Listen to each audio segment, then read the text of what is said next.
بسم اللہ الرحمن الرحیم۔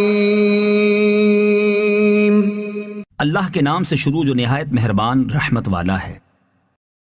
اللہ کے نام سے جو رحمان اور رحیم ہے۔ معوذتین، الفلق، الناس۔ نام، اگرچہ قرآن مجید کی یہ آخری دو سورتیں بجائے خود الگ الگ ہیں اور مصحف میں الگ ناموں ہی سے لکھی ہوئی ہیں، لیکن ان کے درمیان باہم اتنا گہرا تعلق ہے اور ان کے مضامین ایک دوسرے سے اتنی قریبی مناسبت رکھتے ہیں کہ ان کا ایک مشترک نام معوذتین، پناہ مانگنے والی دو سورتیں رکھا گیا ہے۔ امام بہقی نے دلائل نبوت میں لکھا ہے کہ یہ نازل بھی ایک ساتھ ہی ہوئی ہیں، اسی وجہ سے دونوں کا مجموعی نام معوذتین ہے۔ ہم یہاں دونوں پر ایک ہی دیباچہ لکھ رہے ہیں کیونکہ ان سے متعلقہ مسائل و مباحث بالکل یکساں ہیں، البتہ آگے ان کی ترجمانی اور تفسیر الگ الگ کی جائے گی۔ زمانہ نزول، حضرت حسن بصری، اکرمہ، عطا اور جابر بن زید کہتے ہیں کہ یہ سورتیں مکی ہیں۔ حضرت عبداللہ بن عباس رضی اللہ عنہ سے بھی ایک روایت یہی ہے، مگر ان سے دوسری روایت یہ ہے کہ یہ مدنی ہیں، اور یہی قول حضرت عبداللہ بن زبیر رضی اللہ عنہ اور قتادہ کا بھی ہے۔ اس دوسرے قول کو جو روایات تقویت پہنچاتی ہیں، ان میں سے ایک مسلم، ترمذی، نسائی اور مسند امام احمد بن حنبل میں حضرت عقبہ بن عامر رضی اللہ عنہ کی یہ حدیث ہے کہ رسول اللہ صلی اللہ علیہ وسلم نے ایک روز مجھ سے فرمایا، الم ترى آیات انزلت لیلۃ لم یرمثلہن، اعوذ برب الفلق، اعوذ برب الناس۔ تمہیں کچھ پتا ہے کہ آج رات مجھ پر کیسی آیات نازل ہوئی ہیں؟ یہ بے مثل آیات ہیں، اعوذ برب الفلق اور اعوذ برب الناس۔ یہ حدیث اس بنا پر ان سورتوں کے مدنی ہونے کی دلیل ہے کہ حضرت عقبہ بن عامر رضی اللہ عنہ ہجرت کے بعد مدینہ طیبہ میں ایمان لائے تھے، جیسا کہ ابو داؤد اور نسائی نے خود ان کے اپنے بیان سے نقل کیا ہے۔ دوسری روایات جو اس قول کی تقویت کی موجب بنی ہیں وہ ابن سعد، محی السنہ بغوی، امام نصفی، امام بہقی، حافظ ابن حجر، حافظ بدر الدین عینی، عبد بن حمید وغیرہ ہم کی نقل کردہ یہ روایات ہیں کہ جب مدینے میں یہود نے رسول اللہ صلی اللہ علیہ وسلم پر جادو کیا تھا اور اس کے اثر سے حضور صلی اللہ علیہ وسلم بیمار ہو گئے تھے، اس وقت یہ سورتیں نازل ہوئی تھیں۔ ابن سعد نے واقدی کے حوالے سے بیان کیا ہے کہ یہ 7 ہجری کا واقعہ ہے۔ اسی بنا پر سفیان بن عیینہ نے بھی ان سورتوں کو مدنی کہا ہے۔ لیکن جیسا کہ ہم سورہ اخلاص کے دیباچے میں بیان کر چکے ہیں، کسی سورہ یا آیت کے متعلق جب یہ کہا جاتا ہے کہ وہ فلاں موقع پر نازل ہوئی تھی تو اس کا مطلب لازماً یہی نہیں ہوتا کہ وہ پہلی مرتبہ اسی موقع پر نازل ہوئی تھی، بلکہ بعض اوقات ایسا ہوا ہے کہ ایک سورت یا آیت پہلے نازل ہو چکی ہوتی تھی، یا پھر کوئی خاص واقعہ یا صورتحال پیش آنے پر اللہ تعالیٰ کی طرف سے اسی کی طرف دوبارہ بلکہ کبھی کبھی بار بار حضور صلی اللہ علیہ وسلم کو توجہ دلائی جاتی تھی۔ ہمارے نزدیک ایسا ہی معاملہ معوذتین کا بھی ہے۔ ان کا مضمون صاف بتا رہا ہے کہ یہ ابتداً مکہ میں اس وقت نازل ہوئی ہوں گی جب وہاں حضور صلی اللہ علیہ وسلم کی مخالفت خوب زور پکڑ چکی تھی۔ بعد میں جب مدینہ طیبہ میں منافقین، یہود اور مشرکین کی مخالفت کے طوفان اٹھے تو حضور صلی اللہ علیہ وسلم کو پھر انہی دونوں سورتوں کے پڑھنے کی تلقین کی گئی، جیسا کہ حضرت عقبہ بن عامر رضی اللہ عنہ کی مندرجہ بالا روایت میں ذکر آیا ہے۔ اس کے بعد جب آپ پر جادو کیا گیا اور آپ کی علالت مزاج نے شدت اختیار کی تو اللہ کے حکم سے جبریل علیہ السلام نے آ کر پھر یہی سورتیں پڑھنے کے لیے آپ کو ہدایت کی۔ اس لیے ہمارے نزدیک ان مفسرین کا بیان ہی زیادہ معتبر ہے جو ان دونوں سورتوں کو مکی قرار دیتے ہیں۔ جادو کے معاملے کے ساتھ ان کو مخصوص سمجھنے میں تو یہ امر بھی مانے ہے کہ اس کے ساتھ صرف سورہ فلق کی صرف ایک آیت وَمِن شَرِّ النَّفَّاثَاتِ فِي الْعُقَدِ ہی تعلق رکھتی ہے۔ سورہ فلق کی باقی آیات اور پوری سورہ الناس کا اس معاملے سے براہ راست کوئی تعلق نہیں ہے۔ موضوع اور مضمون، مکہ معظمہ میں یہ دونوں سورتیں جن حالات میں نازل ہوئی تھیں وہ یہ تھے کہ اسلام کی دعوت شروع ہوتے ہی ایسا محسوس ہونے لگا تھا کہ رسول اللہ صلی اللہ علیہ وسلم نے گویا بھیڑوں کے چھتے میں ہاتھ ڈال دیا ہے۔ جوں جوں آپ کی دعوت پھیلتی گئی، کفار قریش کی مخالفت بھی شدید ہوتی چلی گئی۔ جب تک انہیں یہ امید رہی کہ شاید وہ کسی طرح کی سودے بازی کر کے یا بہلا پھسلا کر آپ کو اس کام سے باز رکھ سکیں گے، اس وقت تک تو پھر بھی انات کی شدت میں کچھ کمی رہی۔ لیکن جب حضور صلی اللہ علیہ وسلم نے ان کو اس طرف سے بالکل مایوس کر دیا کہ آپ ان کے ساتھ دین کے معاملے میں کوئی مصالحت کرنے پر آمادہ ہو سکیں گے، اور سورہ کافرون میں صاف صاف ان سے کہہ دیا گیا کہ جن کی بندگی تم کرتے ہو ان کی بندگی کرنے والا میں نہیں ہوں، اور جس کی بندگی میں کرتا ہوں اس کی بندگی کرنے والے تم نہیں ہو، اس لیے میرا راستہ الگ ہے اور تمہارا راستہ الگ، تو کفار کی دشمنی اپنے پورے عروج پر پہنچ گئی۔ خصوصیت کے ساتھ جن خاندانوں کے افراد، مردوں یا عورتوں، لڑکوں یا لڑکیوں نے اسلام قبول کر لیا تھا، ان کے دلوں میں تو حضور کے خلاف ہر وقت بھٹیاں سلگتی رہتی تھیں، گھر گھر آپ کو کوسا جا رہا تھا، خفیہ مشورے کیے جا رہے تھے کہ کسی وقت رات کو چھپ کر آپ کو قتل کر دیا جائے تاکہ بنی ہاشم کو قاتل کا پتہ نہ چل سکے اور وہ بدلہ نہ لے سکے۔ آپ کے خلاف جادو ٹونے کیے جا رہے تھے تاکہ آپ یا تو وفات پا جائیں یا سخت بیمار پڑ جائیں یا دیوانے ہو جائیں۔ شیاطین جن و انس ہر طرف پھیل گئے تھے تاکہ عوام کے دلوں میں آپ کے خلاف اور آپ کے لائے ہوئے دین اور قرآن کے خلاف کوئی نہ کوئی وسوسہ ڈال دیں، جس سے لوگ بدگمان ہو کر آپ سے دور بھاگنے لگے۔ بہت سے لوگوں کے دلوں میں حسد کی آگ بھی جل رہی تھی، کیونکہ وہ اپنے سوا یا اپنے قبیلے کے کسی آدمی کے سوا دوسرے کسی شخص کا چراغ جلتے نہ دیکھ سکتے تھے۔ مثال کے طور پر ابو جہل جس بنا پر رسول اللہ صلی اللہ علیہ وسلم کی مخالفت میں حد سے بڑھتا چلا جاتا تھا، اس کی وجہ وہ خود یہ بیان کرتا ہے کہ ہمارا اور بنی عبد مناف یعنی رسول اللہ صلی اللہ علیہ وسلم کے خاندان کا باہم مقابلہ تھا۔ انہوں نے کھانے کھلائے تو ہم نے بھی کھلائے، انہوں نے لوگوں کو سواریاں دیں تو ہم نے بھی دیں، انہوں نے عطیے دیے تو ہم نے بھی دیے، یہاں تک کہ وہ اور ہم جب عزت و شرف میں برابر کی ٹکر ہو گئے تو اب وہ کہتے ہیں کہ ہم میں ایک نبی ہے جس پر آسمان سے وحی اترتی ہے، بھلا اس میدان میں ہم کیسے ان کا مقابلہ کر سکتے ہیں؟ خدا کی قسم ہم ہرگز اس کو نہ مانیں گے اور نہ اس کی تصدیق کریں گے۔ ابن ہشام جلد اول صفحہ 337-338۔ ان حالات میں رسول اللہ صلی اللہ علیہ وسلم سے فرمایا گیا کہ ان لوگوں سے کہہ دو کہ میں پناہ مانگتا ہوں طلوع صبح کے رب کی تمام مخلوقات کے شر سے، رات کے اندھیرے اور جادوگروں اور جادوگرنیوں کے شر سے اور حاسدوں کے شر سے، اور ان سے کہہ دو کہ میں پناہ مانگتا ہوں انسانوں کے رب، انسانوں کے بادشاہ اور انسانوں کے معبود کی ہر اس وسوسہ انداز کے شر سے جو بار بار پلٹ پلٹ کر آتا ہے اور لوگوں کے دلوں میں وسوسے ڈالتا ہے، خواہ وہ شیاطین جن میں سے ہو یا شیاطین انس میں سے۔ یہ اسی طرح کی بات ہے جیسی حضرت موسیٰ نے اس وقت فرمائی تھی جب فرعون نے بھرے دربار میں ان کے قتل کا ارادہ ظاہر کیا تھا کہ انی استو بربی و ربکم من کل متکبر لا یؤمن بیوم الحساب،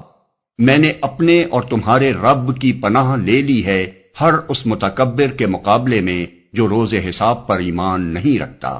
المومن 27۔ وَإِنِّي أُسْتُ بِرَبِّي وَرَبِّكُمْ أَن تَرْجُمُونَ،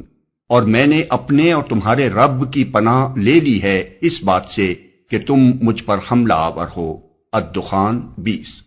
دونوں مواقع پر اللہ کے ان جلیل القدر پیغمبروں کا مقابلہ بڑی بے سر و سامانی کی حالت میں بڑے بے سر و سامان اور وسائل و ذرائع اور قوت و شوکت رکھنے والوں سے تھا۔ دونوں مواقع پر وہ طاقتور دشمنوں کے آگے اپنی دعوت حق پر ڈٹ گئے، درہاں حالے کہ ان کے پاس کوئی مادی طاقت ایسی نہ تھی جس کے بل پر وہ ان کا مقابلہ کر سکتے، اور دونوں مواقع پر انہوں نے دشمنوں کی دھمکیوں اور خطرناک تدبیروں اور معاندانہ چالوں کو یہ کہہ کر نظر انداز کر دیا کہ تمہارے مقابلے میں ہم نے رب کائنات کی پناہ لے لی ہے۔ ظاہر ہے کہ یہ اولو العزمی اور ثابت قدمی وہی شخص دکھا سکتا ہے جس کو یہ یقین ہو کہ اس رب کی طاقت سب سے بڑی طاقت ہے، اس کے مقابلے میں دنیا کی ساری طاقتیں ہیچ ہیں، اور اس کی پناہ جسے حاصل ہو اس کا کوئی کچھ نہیں بگاڑ سکتا۔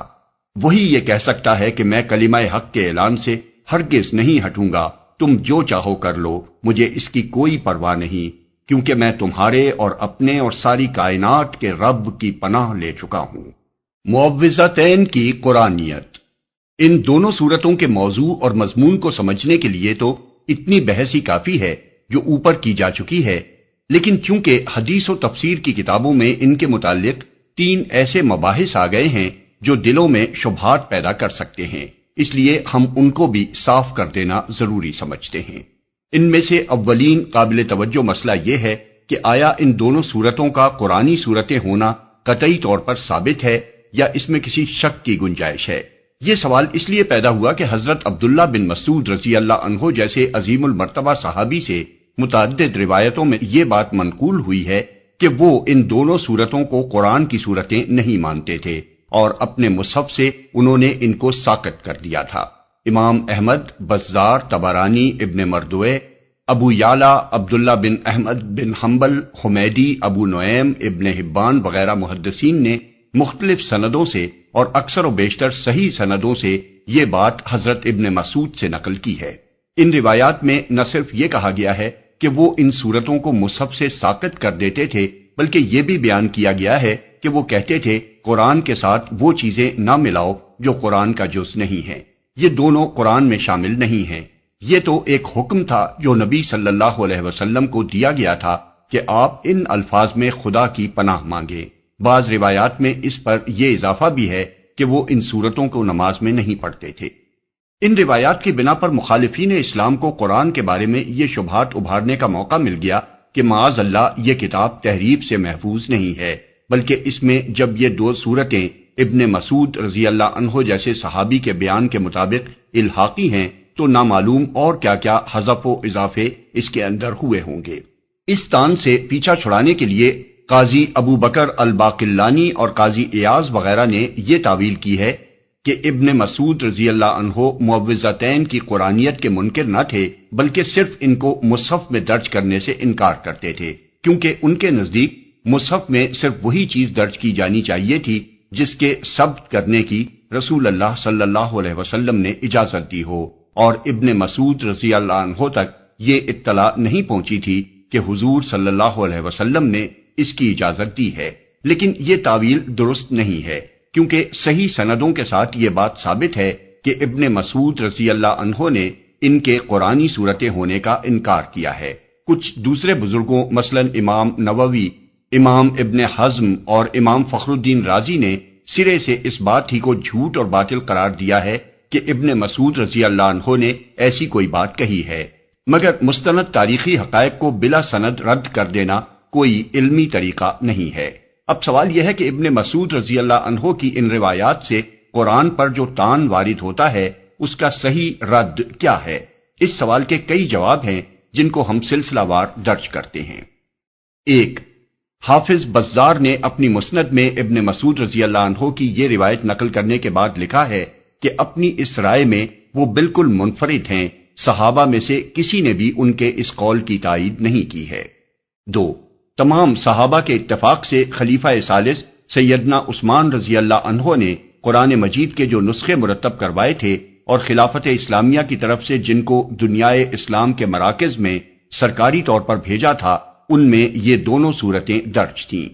3. رسول اللہ صلی اللہ علیہ وسلم کے عہد مبارک سے آج تک تمام دنیائے اسلام کا جس مصحف پر اجماع ہے اس میں یہ دونوں صورتیں درج ہیں۔ تنہا عبداللہ بن مسعود رضی اللہ عنہ کی رائے ان کی جلالت قدر کے باوجود اس عظیم اجماع کے مقابلے میں کوئی وزن نہیں رکھتی۔ 4. رسول اللہ صلی اللہ علیہ وسلم سے نہایت صحیح و معتبر احادیث کے مطابق یہ ثابت ہے کہ آپ نے ان صورتوں کو نماز میں خود پڑھا ہے، دوسروں کو پڑھنے کی ہدایت فرمائی ہے اور قرآن کی صورتوں کی حیثیت ہی سے لوگوں کو ان کی تعلیم دی ہے۔ مثال کے طور پر ذیل کی احادیث ملاحظہ ہوں۔ مسلم، احمد، ترمذی اور نسائی کے حوالے سے حضرت عقبہ بن عامر رضی اللہ عنہ کی یہ روایت ہم اوپر نقل کر چکے ہیں کہ حضور صلی اللہ علیہ وسلم نے سورہ فلق اور سورہ ناس کے متعلق ان سے یہ فرمایا کہ آج رات یہ آیات مجھ پر نازل ہوئی ہیں۔ نسائی کی ایک روایت عقبہ بن عامر رضی اللہ عنہ سے یہ ہے کہ رسول اللہ صلی اللہ علیہ وسلم نے یہ دونوں صورتیں صبح کی نماز میں پڑھیں۔ ابن حبان نے انہی حضرت عقبہ سے روایت نقل کی ہے کہ حضور صلی اللہ علیہ وسلم نے ان سے فرمایا اگر ممکن ہو تو تمہاری نمازوں سے ان دونوں صورتوں کی قرأت چھوٹنے نہ پائے۔ سعید بن منصور نے حضرت معاذ بن جبل رضی اللہ عنہ سے روایت نقل کی ہے کہ حضور صلی اللہ علیہ وسلم نے صبح کی نماز میں یہ دونوں سورتیں پڑھیں۔ امام احمد اپنی مسند میں صحیح سند کے ساتھ ایک اور صحابی کی یہ روایت لائے ہیں کہ حضور صلی اللہ علیہ وسلم نے ان سے فرمایا، جب تم نماز پڑھو تو اس میں یہ دونوں سورتیں پڑھا کرو۔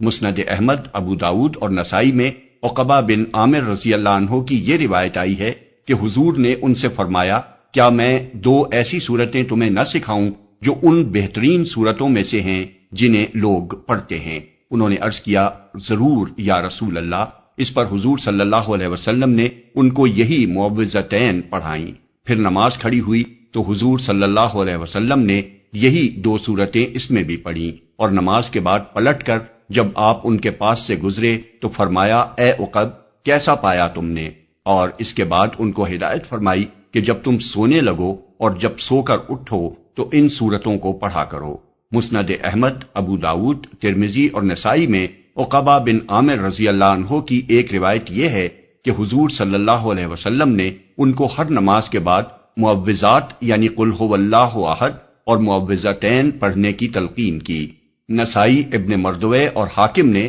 عقبہ بن عامر رضی اللہ عنہ کی یہ روایت بھی نقل کی ہے کہ ایک مرتبہ حضور صلی اللہ علیہ وسلم سواری پر چلے جا رہے تھے اور میں آپ کے قدم مبارک پر ہاتھ رکھے ہوئے ساتھ ساتھ چل رہا تھا۔ میں نے عرض کیا، مجھے سورہ ہود یا سورہ یوسف سکھا دیجئے۔ فرمایا، اللہ کے نزدیک بندے کے لیے قل اعوذ برب الفلق سے زیادہ نافع کوئی چیز نہیں ہے۔ عبداللہ بن عابس الجوہنی کی روایت نسائی، بیہقی، بغوی اور ابن سعد نے نقل کی ہے کہ حضور صلی اللہ علیہ وسلم نے مجھ سے فرمایا، ابن عابس، کیا میں تمہیں نہ بتاؤں کہ پناہ مانگنے والوں نے جتنی چیزوں کے ذریعے سے اللہ کی پناہ مانگی ہے ان میں سب سے افضل کون سی چیزیں ہیں؟ میں نے عرض کیا، ضرور یا رسول اللہ۔ فرمایا، قل اعوذ برب الفلق اور قل اعوذ برب الناس، یہ دونوں سورتیں۔ ابن مردوے نے حضرت ام سلمہ کی روایت نقل کی ہے کہ اللہ کو جو سورتیں سب سے زیادہ پسند ہیں وہ قل اعوذ برب الفلق اور قل اعوذ برب الناس ہیں۔ یہاں یہ سوال پیدا ہوتا ہے کہ حضرت عبداللہ بن مسعود رضی اللہ عنہ کو یہ غلط فہمی آخر کیسے لاحق ہوئی کہ یہ دونوں قرآن مجید کی سورتیں نہیں ہیں؟ اس کا جواب ہمیں دو روایتوں کو جمع کر کے دیکھنے سے ملتا ہے۔ ایک یہ روایت کہ حضرت عبداللہ بن مسعود کہتے تھے کہ یہ تو ایک حکم تھا جو رسول اللہ صلی اللہ علیہ وسلم کو دیا گیا تھا کہ آپ اس طرح تعوذ کیا کریں۔ دوسری وہ روایت جو کئی مختلف سندوں سے امام بخاری نے صحیح البخاری میں، امام احمد نے اپنی مسند میں، حافظ ابو بکر الحمیدی نے اپنی مسند میں، ابو نعیم نے اپنی المستخرج میں اور نسائی نے اپنی سنن میں زر بن حبیش کے حوالے سے تھوڑے تھوڑے لفظی اختلاف کے ساتھ حضرت ابی بن کعب رضی اللہ عنہ سے، جو علم قرآن کے لحاظ سے صحابہ کرام میں ایک ممتاز مقام رکھتے تھے، نقل کی ہے۔ زر بن حبیش کا بیان ہے کہ میں نے حضرت ابی رضی اللہ عنہ سے کہا کہ آپ کے بھائی عبداللہ بن مسعود رضی اللہ عنہ ایسا اور ایسا کہتے ہیں، آپ ان کے اس قول کے متعلق کیا کہتے ہیں؟ انہوں نے جواب دیا کہ میں نے رسول اللہ صلی اللہ علیہ وسلم سے اس کے بارے میں سوال کیا تھا۔ حضور صلی اللہ علیہ وسلم نے فرمایا کہ مجھ سے کہا گیا قل، تو میں نے بھی کہا قل، اس لیے ہم بھی اسی طرح کہتے ہیں جس طرح حضور صلی اللہ علیہ وسلم کہتے تھے۔ امام احمد کی روایت میں حضرت ابی کے الفاظ یہ ہیں، میں شہادت دیتا ہوں کہ رسول اللہ صلی اللہ علیہ وسلم نے مجھے بتایا کہ جبریل علیہ السلام نے آپ سے قل اعوذ برب الفلق کہا تھا، اس لیے آپ نے بھی ایسا ہی کہا، اور انہوں نے قل اعوذ برب الناس کہا تھا، اس لیے آپ نے بھی ایسا ہی کہا، لہٰذا ہم بھی اسی طرح کہتے ہیں جس طرح حضور صلی اللہ علیہ وسلم نے کہا۔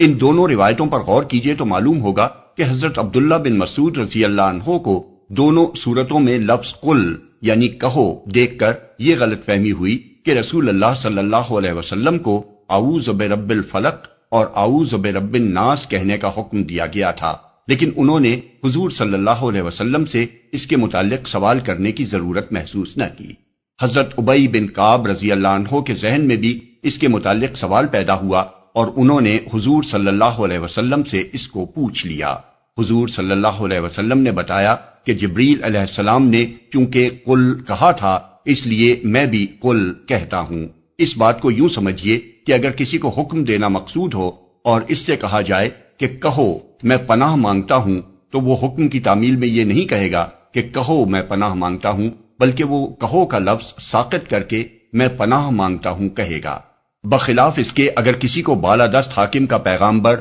ان الفاظ میں پیغام پہنچائے کہ کہو میں پناہ مانگتا ہوں، اور یہ پیغام اسے اپنے تک رکھنے کے لیے نہیں بلکہ دوسروں تک پہنچانے کے لیے دیا جائے، تو وہ لوگوں تک پیغام کے الفاظ کو جوں کا توں پہنچائے گا، اس میں سے کوئی چیز ساقط کرنے کا مجاز نہ ہوگا۔ پس ان دونوں صورتوں کی ابتدا لفظ قل سے ہونا اس بات کا صریح ثبوت ہے کہ یہ کلام وحی ہے جسے حضور صلی اللہ علیہ وسلم انہی الفاظ میں پہنچانے کے پابند تھے جن الفاظ میں یہ آپ کو ملا تھا۔ اس کی حیثیت محض ایک حکم کی نہ تھی جو نبی صلی اللہ علیہ وسلم کو دیا گیا ہو۔ قرآن مجید میں ان دو صورتوں کے علاوہ 330 آیتیں ایسی ہیں جو لفظ قل یعنی کہو سے شروع ہوئی ہیں۔ ان سب میں قل کا ہونا اس بات کی علامت ہے کہ یہ کلام وحی ہے جسے انہی الفاظ میں پہنچانا حضور صلی اللہ علیہ وسلم کے ذمے فرض تھا جن الفاظ میں یہ آپ پر نازل کیا گیا تھا، ورنہ ہر جگہ قل اگر ایک حکم ہوتا تو حضور صلی اللہ علیہ وسلم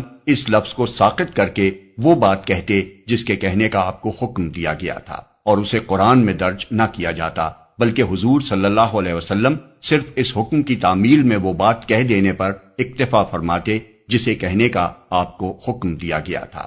اس مقام پر اگر آدمی کچھ غور کرے تو اس کی سمجھ میں یہ بات اچھی طرح آ سکتی ہے کہ صحابہ کرام کو بے خطا سمجھنا اور ان کی کسی بات کے لیے غلط کا لفظ سنتے ہی توہین صحابہ کا شور مچا دینا کس قدر بے جا حرکت ہے۔ یہاں آپ دیکھ رہے ہیں کہ حضرت عبداللہ بن مسعود رضی اللہ عنہ جیسے جلیل القدر صحابی سے قرآن کی دو صورتوں کے بارے میں کتنی بڑی چوک ہو گئی۔ ایسی چوک اگر اتنے عظیم مرتبے کے صحابی سے ہو سکتی ہے تو دوسروں سے بھی کوئی چوک ہو جانی ممکن ہے۔ ہم علمی تحقیق کے لیے اس کی چھان بین بھی کر سکتے ہیں، اور کسی صحابی کی کوئی بات یا چند باتیں غلط ہوں تو انہیں غلط بھی کہہ سکتے ہیں۔ البتہ سخت ظالم ہوگا وہ شخص جو غلط کو غلط کہنے سے آگے بڑھ کر ان پر زبان تان دراز کرے۔ انہی معوذتین کے بارے میں مفسرین و محدثین نے ابن مسعود رضی اللہ عنہ کی رائے کو غلط کہا ہے، مگر کسی نے یہ کہنے کی جرأت نہیں کی کہ قرآن کی دو صورتوں کا انکار کر کے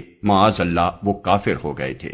حضور صلی اللہ علیہ وسلم پر جادو کا اثر ہونا۔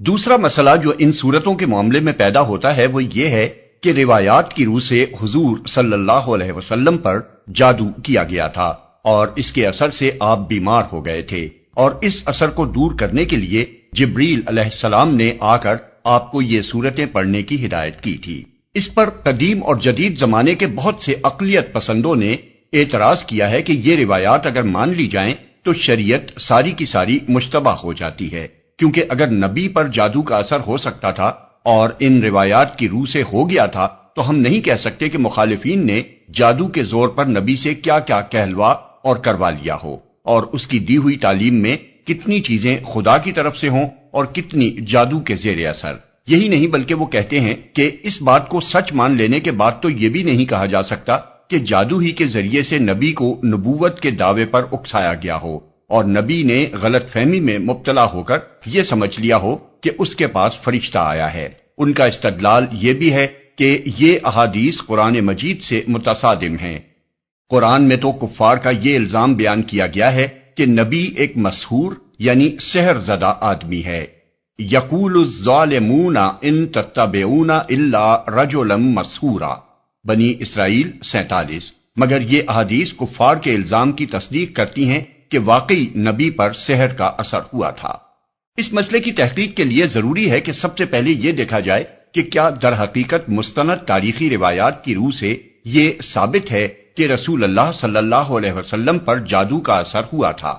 اور اگر ہوا تھا تو وہ کیا تھا اور کس حد تک تھا۔ اس کے بعد یہ دیکھا جائے کہ جو کچھ تاریخ سے ثابت ہے اس پر وہ اعتراضات وارد بھی ہوتے ہیں یا نہیں جو کیے گئے ہیں۔ قرون اولیٰ کے مسلمان علماء کی یہ انتہائی راست بازی تھی کہ انہوں نے اپنے خیالات اور مزعومات کے مطابق تاریخ کو مسخ کرنے یا حقائق پر پردہ ڈالنے کی کوئی کوشش نہیں کی، بلکہ جو کچھ تاریخی طور پر ثابت تھا اسے جوں کا توں بعد کی نسلوں تک پہنچا دیا، اور اس بات کی کوئی پرواہ نہیں کی کہ ان حقائق سے اگر کوئی الٹے نتائج نکالنے پر اتر آئے تو ان کا فراہم کردہ یہ مواد کس طرح اس کے کام آ سکتا ہے۔ اب اگر ایک بات نہایت مستند اور کثیر تاریخی ذرائع سے ثابت ہو تو کسی دیانتدار صاحب علم کے لیے نہ تو یہ درست ہے کہ وہ اس بنا پر تاریخ کا انکار کر دے کہ اس کو مان لینے سے اس کے نزدیک فلاں فلاں قباحتیں رونما ہوتی ہیں، اور نہ یہی درست ہے کہ جتنی بات تاریخ سے ثابت ہے اس کو قیاسات کے گھوڑے دوڑا کر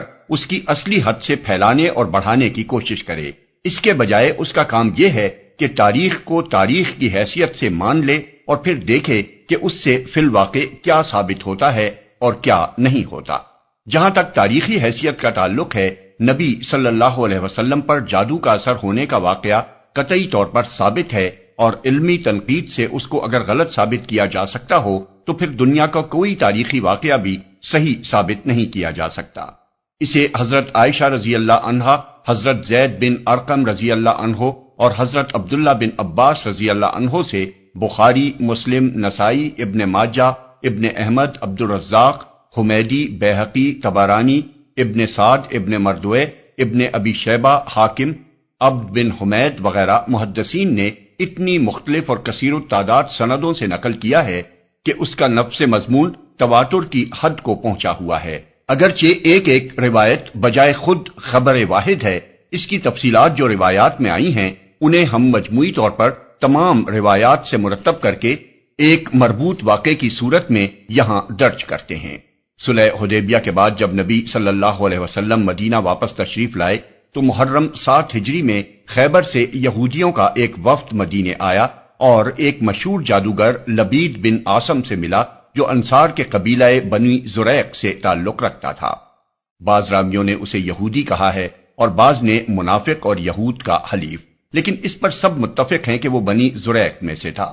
اور یہ سب کو معلوم ہے کہ بنی زریق یہودیوں کا کوئی قبیلہ نہ تھا بلکہ خزرج میں سے انصار کا ایک قبیلہ تھا۔ اس لیے یا تو وہ ان لوگوں میں سے تھا جو اہل مدینہ میں سے یہودی ہو گئے تھے، یا یہود کا حلیف ہونے کی بنا پر بعض لوگوں نے اسے بھی یہودی شمار کر لیا۔ تاہم اس کے لیے منافق کا لفظ استعمال ہونے سے یہ معلوم ہوتا ہے کہ بظاہر وہ مسلمان بنا ہوا تھا۔ ان لوگوں نے اس سے کہا کہ محمد صلی اللہ علیہ وسلم نے ہمارے ساتھ جو کچھ کیا ہے وہ تمہیں معلوم ہے، ہم نے ان پر بہت جادو کرنے کی کوشش کی مگر کوئی کامیابی نہیں ہوئی، اب ہم تمہارے پاس آئے ہیں کیونکہ تم ہم سے بڑے جادوگر ہو، لو یہ 3 اشرفیاں حاضر ہیں، انہیں قبول کر لو اور محمد صلی اللہ علیہ وسلم پر ایک زور کا جادو کر دو۔ اس زمانے میں حضور صلی اللہ علیہ وسلم کے ہاں ایک یہودی لڑکا خدمتگار تھا، اس سے ساز باز کر کے ان لوگوں نے حضور صلی اللہ علیہ وسلم کی کنگھی کا ایک ٹکڑا حاصل کر لیا جس میں آپ کے منہ مبارک تھے۔ انہی بالوں اور کنگھی کے دندانوں پر جادو کیا گیا۔ بعض روایات میں یہ ہے کہ لبید بن عاصم نے خود جادو کیا تھا، اور بعض میں یہ ہے کہ اس کی بہنیں اس سے زیادہ جادوگرنیاں تھیں، ان سے اس نے جادو کروایا تھا۔ بہرحال ان دونوں صورتوں میں سے جو صورت بھی ہو، اس جادو کو ایک نر کھجور کے خوشے کے غلاف میں رکھ کر لبید نے بنی زریق کے کنویں زروان یا زی اروان نامی کی تہ میں ایک پتھر کے نیچے دبا دیا۔ ابتدا میں کھجور کا خوشہ ایک غلاف کے اندر ہوتا ہے اور نر کھجور کے غلاف کا رنگ انسان کے رنگ سے ملتا جلتا ہوتا ہے اور اس کی بو انسان کے مادہ منویہ جیسی ہوتی ہے۔ اس جادو کا اثر نبی صلی اللہ علیہ وسلم پر ہوتے ہوتے پورا 1 سال لگا۔ دوسری ششماہی میں کچھ تغیر مزاج محسوس ہونا شروع ہوا۔ آخری 40 دن سخت اور آخری 3 دن زیادہ سخت گزرے، مگر اس کا زیادہ سے زیادہ جو اثر حضور صلی اللہ علیہ وسلم پر ہوا وہ بس یہ تھا کہ آپ گھلتے چلے جا رہے تھے۔ کسی کام کے متعلق خیال فرماتے کہ وہ کر لیا ہے مگر نہیں کیا ہوتا تھا، اپنی ازواج کے متعلق خیال فرماتے کہ آپ ان کے پاس گئے ہیں مگر نہیں گئے ہوتے تھے، اور بعض اوقات آپ کو اپنی نظر پر بھی شبہ ہوتا تھا کہ کسی چیز کو دیکھا ہے مگر نہیں دیکھا ہوتا تھا۔ یہ تمام اثرات آپ کی ذات تک محدود رہے، حتیٰ کہ دوسرے لوگوں کو یہ معلوم تک نہ ہو سکا کہ آپ پر کیا گزر رہی ہے۔ رہی آپ کے نبی ہونے کی حیثیت تو اس میں آپ کے فرائض کے اندر کوئی خلل واقع نہ ہونے پایا۔ کسی روایت میں یہ نہیں ہے کہ اس زمانے میں آپ قرآن کی کوئی آیت بھول گئے ہوں یا کوئی آیت آپ نے غلط پڑھ ڈالی ہو، یا اپنی صحبتوں میں اور اپنے وعظوں اور خطبوں میں آپ کی تعلیمات کے اندر کوئی فرق واقع ہو گیا ہو،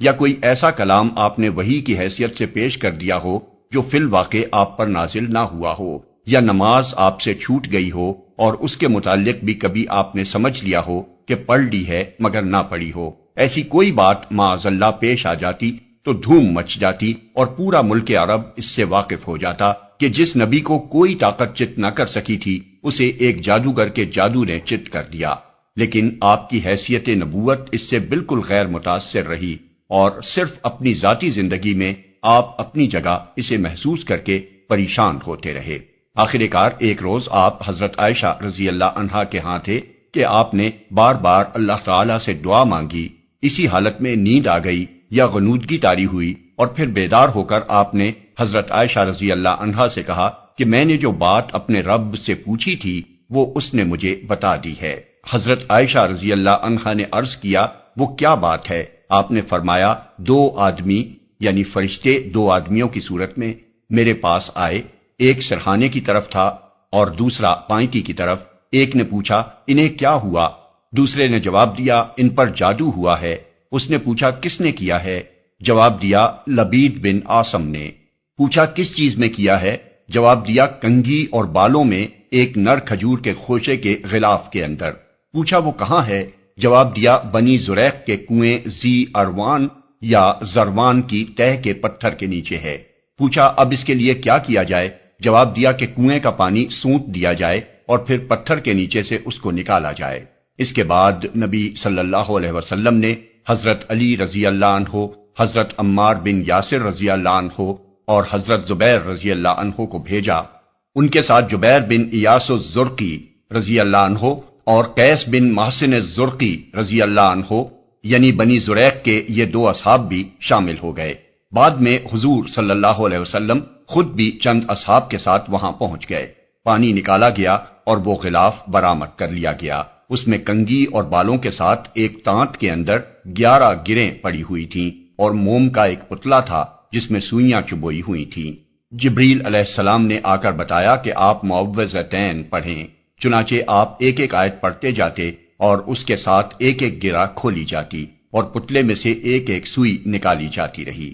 خاتمے تک پہنچتے ہی ساری گریں کھل گئیں، ساری سوئیاں نکل گئیں اور آپ جادو کے اثر سے نکل کر بالکل ایسے ہو گئے جیسے کوئی شخص بندھا ہوا تھا پھر کھل گیا۔ اس کے بعد آپ نے لبید کو بلا کر باز پرس کی، اس نے اپنے قصور کا اعتراف کر لیا اور آپ نے اس کو چھوڑ دیا، کیونکہ اپنی ذات کے لیے آپ نے کبھی کسی سے انتقام نہیں لیا۔ یہی نہیں بلکہ آپ نے اس معاملے کا چرچا کرنے سے بھی یہ کہہ کر انکار کر دیا کہ مجھے اللہ نے شفا دے دی ہے، اب میں نہیں چاہتا کہ کسی کے خلاف لوگوں کو بھڑکاؤں۔ یہ ہے سارا قصہ اس جادو کا۔ اس میں کوئی چیز ایسی نہیں ہے جو آپ کے منصب نبوت میں قادح ہو۔ ذاتی حیثیت سے اگر آپ کو زخمی کیا جا سکتا تھا جیسا کہ جنگ احد میں ہوا، اگر آپ گھوڑے سے گر کر چوٹ کھا سکتے تھے جیسا کہ احادیث سے ثابت ہے، اگر آپ کو بچھو کاٹ سکتا تھا جیسا کہ کچھ اور احادیث میں وارد ہوا ہے، اور ان میں سے کوئی چیز بھی اس تحفظ کے منافی نہیں ہے جس کا نبی ہونے کی حیثیت سے اللہ تعالیٰ نے آپ سے وعدہ کیا تھا، تو آپ اپنی ذاتی حیثیت میں جادو کے اثر سے بیمار بھی ہو سکتے تھے۔ نبی پر جادو کا اثر ہو سکتا ہے، یہ بات تو قرآن مجید سے بھی ثابت ہے۔ سورہ آراف میں فرعون کے جادوگروں کے متعلق بیان ہوا ہے کہ حضرت موسیٰ کے مقابلے میں جب وہ آئے تو انہوں نے 1000 آدمیوں کے اس پورے مجمع کی نگاہوں پر جادو کر دیا جو وہاں دونوں کا مقابلہ دیکھنے کے لیے جمع ہوا تھا۔ سحروا اعین الناس آیت 116۔ اور سورہ طٰہٰ میں ہے کہ جو لاٹھیاں اور رسیاں انہوں نے پھینکی تھیں ان کے متعلق عام لوگوں ہی نے نہیں، حضرت موسیٰ علیہ السلام نے بھی یہی سمجھا کہ وہ ان کی طرف سانپوں کی طرح دوڑی چلی آ رہی ہیں، اور اس سے حضرت موسیٰ علیہ السلام خوف زدہ ہو گئے، یہاں تک کہ اللہ تعالیٰ نے ان پر وحی نازل کی کہ خوف نہ کرو، تم ہی غالب رہو گے، ذرا اپنا عصا پھینکو۔ فَإِذَا حِبَالُهُمْ وَعِصِيُّهُمْ يُخَيَّلُ إِلَيْهِ مِنْ سِحْرِهِمْ أَنَّهَا تَسْعَى فَأَوْجَسَ فِي نَفْسِهِ خِيفَةً مُوسَى قُلْنَا لَا تَخَفْ إِنَّكَ أَنْتَ الْأَعْلَى وَأَلْقِ مَا فِي يَمِينِكَ تَلْقَفْ مَا صَنَعُوا إِنَّمَا صَنَعُوا كَيْدُ سَاحِرٍ انما صنعوا كيد ساحر ولا يفلح الساحر حيث اتى۔ آیات 66 تا 69۔ رہا یہ اعتراض کہ یہ تو کفار مکہ کے اس الزام کی تصدیق ہو گئی کہ نبی صلی اللہ علیہ وسلم کو وہ سحر زدہ آدمی کہتے تھے، تو اس کا جواب یہ ہے کہ کفار آپ کو سحر زدہ آدمی اس معنی میں نہیں کہتے تھے کہ آپ کسی جادوگر کے اثر سے بیمار ہو گئے ہیں، بلکہ اس معنی میں کہتے تھے کہ کسی جادوگر نے معاذ اللہ آپ کو پاگل کر دیا ہے، اور اسی پاگل پن میں آپ نبوت کا دعویٰ کر بیٹھے ہیں اور جنت و دوزخ کے افسانے سنا رہے ہیں۔ اب ظاہر ہے کہ یہ اعتراض ایسے معاملے پر سرے سے چسپاں ہی نہیں ہوتا جس کے متعلق تاریخ سے یہ ثابت ہے کہ جادو کا اثر صرف ذات محمد صلی اللہ علیہ وسلم پر ہوا تھا۔ نبوت محمد صلی اللہ علیہ وسلم اس سے بالکل غیر متاثر رہی۔ اس سلسلے میں یہ بات بھی